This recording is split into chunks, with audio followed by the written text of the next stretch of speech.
քննչական կոմիտեն ինչ խայտարակ տեսանյութ էր տարածել, ինչպես է պարոն Ծառուկյանին բերման ենթարկում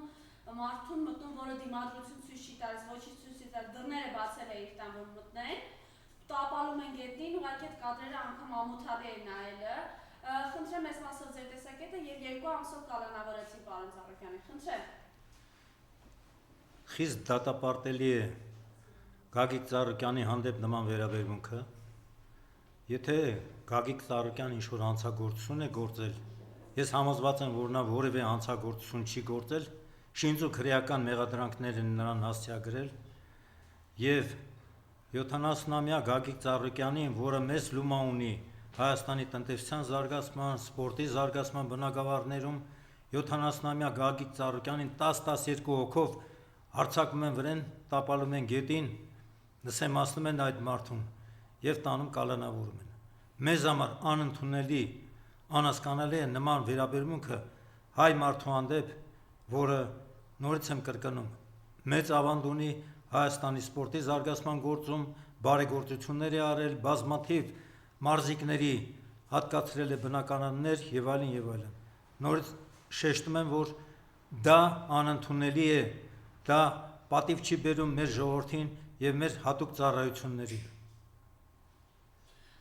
Ինչու չի հանդիսանում, ինչու չի խաղաղում Նիկոլ Փաշինյանը, որ եթե ինքը առանց բղավում է, որ հաղթել է, բայց ահա այսպիսի ձևով փորձում է մարդկանց Նիկոլ Փաշինյանը հույս ուներ, որ ազգային ժողովում ունենալու է սահմանադրական մեծամասնություն, որը նրան թույլ կտար քննարկել եւ փոխել Հայաստանի սահմանադրությունը Ալիևի պահանջով։ Սահմանադրության փոփոխությունը դա Ալիևի պահանջն է։ Նիկոլ Փաշինյանը կոպիտ եմ ասում, կզած է Ալիևի տակ, Ալիևի պահանջներն է կատարում, Էրդողանի պահանջներն է կատարում։ Ինչ պահանջներ նրանք ունեն, այդ պահանջներն է փորձում կատարել։ Նրա համար շատ կարևոր է ուրեմն բարելավել այսպես կոչված հարաբերությունները Ադրբեջանի հետ եւ հաստատել իբրև թե խաղաղություն, բայց ես շեշտում եմ, որ խաղաղությունը մուրալով չեն ստանում։ Խաղաղությունը նվաճում են հաղթանակով։ Հայաստանը չունի խաղաղություն։ Նրանք խափում են մեր ժողովրդին, խաղաղություն ենք բերել, խաղաղություն ենք բերել։ Պատերազմը Նիկոլն է բերել, 3 պատերազմ է բերել Նիկոլը։ Իր 8 տարվա պաշտոնավարման ընթացքում Հայաստանի գլխին բերել է 3 պատերազմ, մինչև Նիկոլի գալը պատերազմ չկար։ 16 թվականին ընդամենը քառորյա պատերազմ է եղել, որը շատ արագ դադարեցվել է։ Բայց Նիկոլը եկավ իշխանության, խափելով մեր ժողովրդին, կեղծ խոստումներ տալով, խաղաղություն խոստանալով, Արցախի հարցը իբրև թե լուծելով, բայց նա ընդամենը ուրեմն տապալեց Արցախի հարցի խաղաղ կարգավորման բանակցային գործընթացը, մեր տաղանդավոր, մեր հաղթական ժողովրդին տարավ համապատրաստից պատերազմի, 44 օրում մատնեց պարտության եւ ամբողջական Արցախը հանձնեց Թուրքին, ինչպես նաեւ Հայաստանի տարածքից ավելի քան 200 քառակուսի կիլոմետր ռազմավարական նշանակության դիրքեր ու բարձունքներ հանձնեց հակառակորդին, հանձնեց թշնամուն։ Ընտրություններից դեռ 2.5-3 ամիս առաջ խախտելով ընտրական օրենսգրքի կարևորագույն դրույթները, ԿՊ-ն սկսել էր քարոզարշավը։ Գնում էին գյուղեր, բնակավայրեր, խոստանում էին ճանապարհները վերանորոգել, դպրոցներ կառուցել, թոշակները բարձրացնել եւ այլն, խախտելով օրենսգիրքը արդեն սկսել էին քարոզարշավ։ Նիկոլ Փաշինյանը իրեն դրել է այն բռնապետերի տեղը՝ Պինոչետ, Կադաֆի, Սադամ եւ այլն։ Ում մտքում ով դուրը չի գալիս, հանձնարարում են նրան տանել ու կալանավորել։ Այսօր ապօրինաբար կալանավորված են, վերջին շրջանում ապօրինաբար կալանավորված են Ռուբեն Հակոբյանը, Անդրանիկ Թևանյանը, Ավետիք Չալաբյանը, Դավիթ Ղազինյանը, այո, ու էլի մարդիկ, ու վերջին դեպքը, որը աննկարագելի, անընդունելի է մեր ժողովրդի համար, մեր արժանապատվության համար, Գագիկ Ծառուկյանի հանդեպ նման վերաբերմունքներ, նրան այդպիսի ուրեմն ձևով ձերբակալելը եւ հետո 2 ամսով կալանավորելը։ Ոչ միայն ընտրություններից առաջ են մարդկանց ընդդիմադիր քաղաքական, հասարակական գործիչների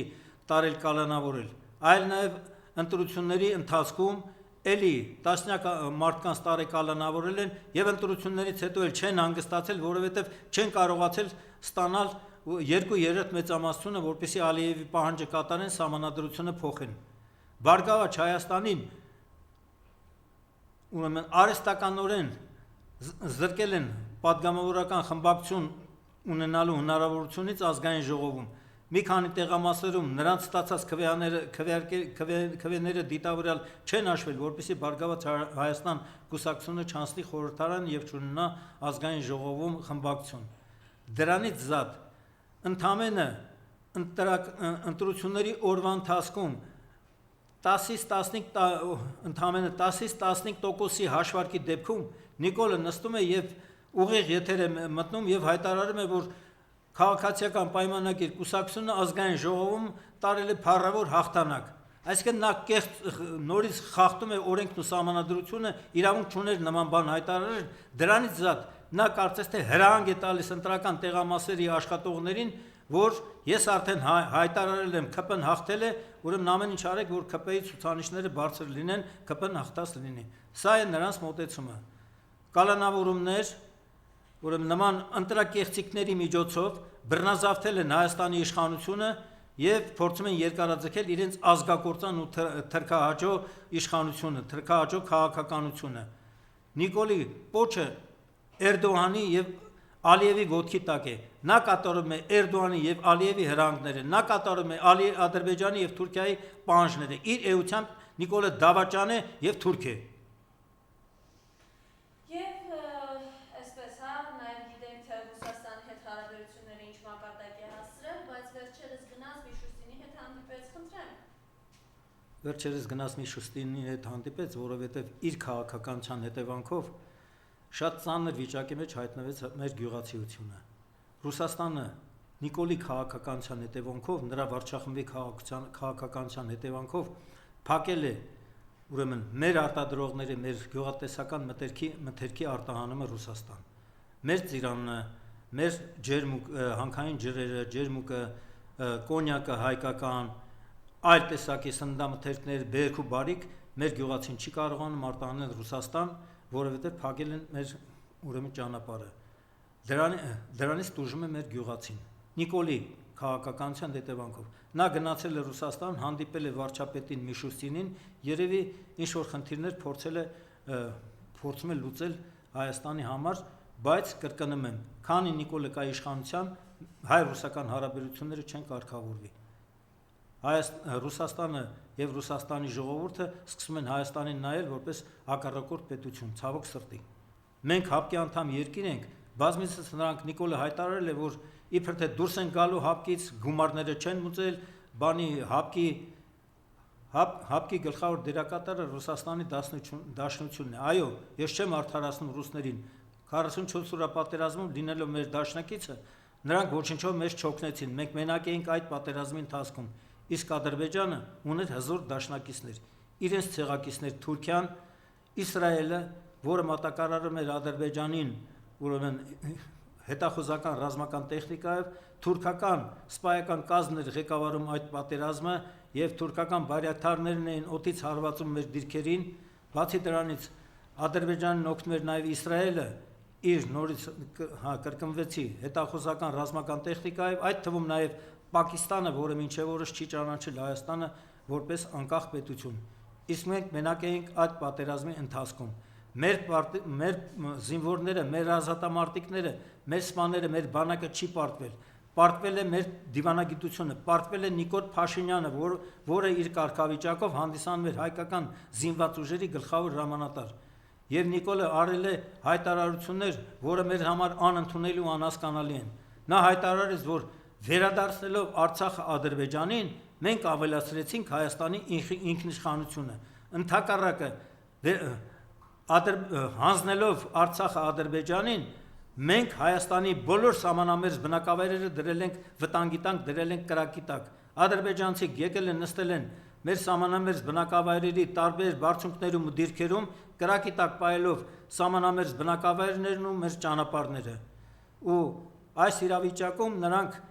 իբրև թե հաղթել են ազգային ժողովի ընտրություններում, ընտրակեղծիքներով, տարբեր տեղերում ուրեմն քվեաթերթիկները սխալ հաշվարկներով, տարբեր տեղերում ես արդեն ասացի, Բարգավաճ Հայաստանին արհեստականորեն դուրս են թողել ազգային ժողովում խմբակցություն ունենալու հնարավորությունից։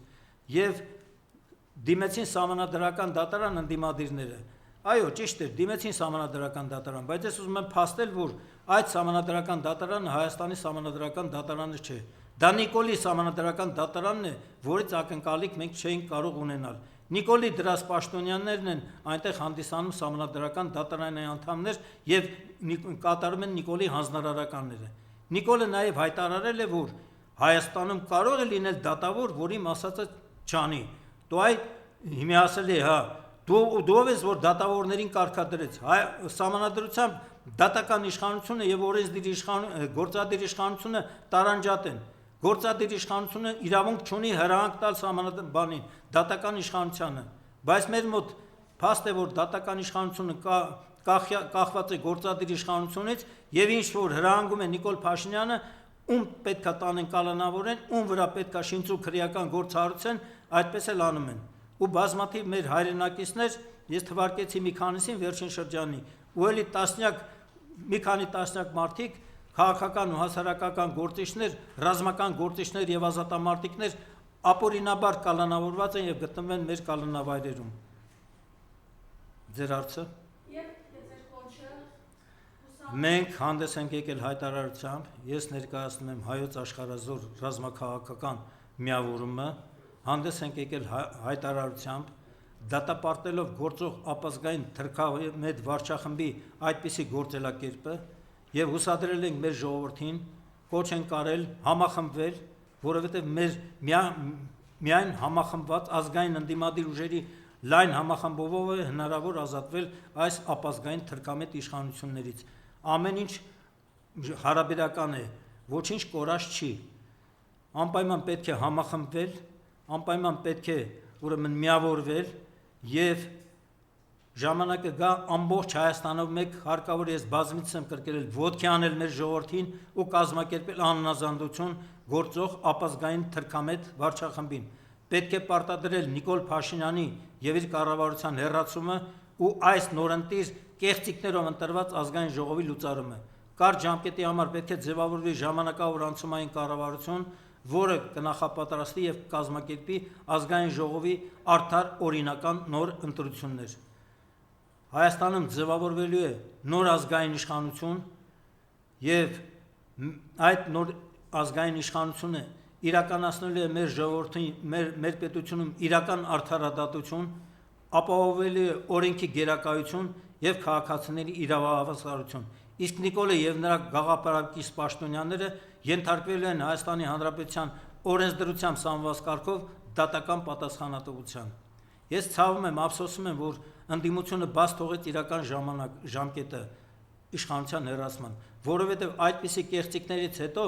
պետք էր հաջորդ օրը ընտրությունների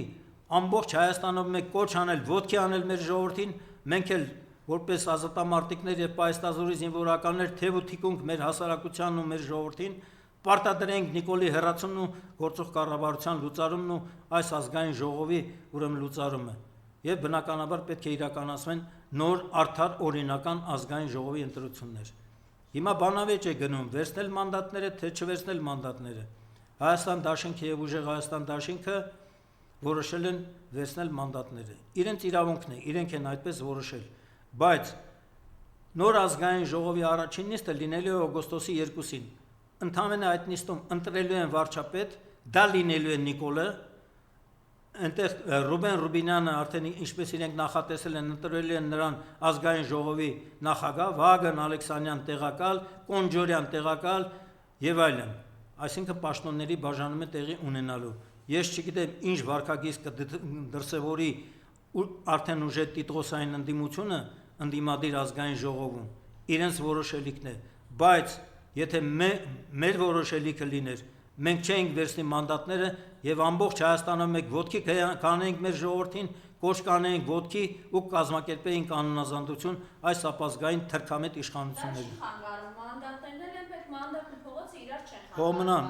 ես մեկ անգամ եւս խիստ դատապարտում եմ, մենք հայտարարություն գրել ենք, դատապարտել ենք այս իշխանությունների նման վերաբերմունք ընդդիմադիր գործիչների հանդեպ եւ հատկապես Գագիկ Ծառուկյանի հանդեպ։ Անկախ ամեն ինչից Գագիկ Ծառուկյանը հանցագործություն կատարել է եւ չի կատարել, ես համոզված եմ, որ որևէ հանցագործություն էլ նա չի կատարել։ Չէր կարելի նման մարդու հանդեպ այդպիսի վերաբերմունք դրսևորել եւ հրապարակային նրան 10-12 հոգով հարցակվել, ասենք գազազատ շների նման հարցակվել Գագիկ Ծառուկյանի վրա, տապալել նրան եւ այդ իրավիճակում նրան տանել կալանավորել։ Գագիկ Ծառուկյանը դիմադրություն էլ ցույց չէր տալիս, կարող էր մի քանիսին տապալել, բայց նա դիմադրություն ցույց տվեց, հանգիստ գնել, որովհետև համոզված էր, որ ինքը որևէ մեղք չի գործել, որևէ հանցագործություն չի գործել։ Վերջը մարդը իր տան դուռն է բացել։ Այո, իր տան դուռն է բացել եւ հանգիստ, ասենք,